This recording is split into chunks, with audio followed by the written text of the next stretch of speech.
lahat na mga lingkod bayan sa Quezon City Hall. Kaya kayo ang dahilan kung bakit kami naandito. Ipagpatuloy lang po natin ang pagiging hopeful sa darating na taon dahil marami pa tayong hinahandang kagandahan at magagandang projects para sa inyo. Simula na nga po ngayong Thursday, nabalitaan ko, sisimulan na natin ang pag-distribute ng pamaskong handog. Ngayong paaga pa lang, wala pang December, ay sisimulan na natin ang pagbibigay ng pamaskong handog sa ating mga Q citizens. Tuloy-tuloy po yan hanggang po sa simulan ng Christmas, no, December 25, tuloy-tuloy na po ang ating pagbibigay ng pamaskong handog sa inyong lahat. So there's all these reasons to be happy, and let's focus on the reasons that we should always be happy, joyful, and generous in our hearts, minds, and souls. So, Merry Christmas, Q citizens! Mabuhay tayong lahat at isang maligayang Pasko at maligong bagong taon para sa ating lahat. And now, I would like to call on Windsor Bueno to join me here. And sino pa ang pwede natin kasama para mag-light ng Christmas tree? Lahat ng department heads, pwede ba? Pumunta na kayo dito.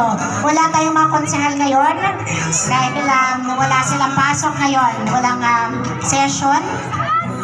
Ang ating mahal na Vice Mayor may sakit. So let's pray for his recovery. But I'd like to invite all of the department heads to join me here. At tanggalin na rin natin itong podium.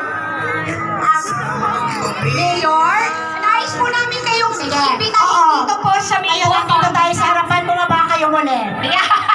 Wala lang, picture muna kami, nandito lang kami. Acknowledge lang ni Mayor. O, picture muna daw. With the grace of the one and only joy of Quezon City. Q citizen, make some noise for the most favorite mayor of ours, Mayor Joy Belmonte. Ang pinakamahusay nating mayora na may bitbit na ligaya, pag-asa at pagmamahal, Mayora Joy Belmonte. At sa puntong ito, tatawagin natin KitKat ang ating mahal na Mayora, Mayora Joy. Mayora Joy, dito po tayo sa ating button para magkaroon na ng ilaw ang ating Ang Christmas ating tree. iwasang karon. Yes! Speaking of favorite mayor, kasama rin ng ating favorite mayor, Mayor Joy Belmonte, ang crowd favorite natin. Switch place na kayo, Mayor. Ang crowd favorite, ang ating QMC admin, Mr. Windsor Bueno. Yes. Yes. And may we request our department heads, dito na lamang po sa aking tabi. Or, yan, okay, yan. Very good. Handa na nga ba ang buong Quezon City sa isa sa pinakamakasayang pagpapailaw ng simbolo ng pagmamahal, pag-asa at joy? Partner KitKat? Yes, eto na nga. At sisimulan na natin para nakaka-excite sobra. Sobra! Kaya naman, tayo ay may countdown. May countdown tayo, KitKat! Starting with 10, 9,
Ito na.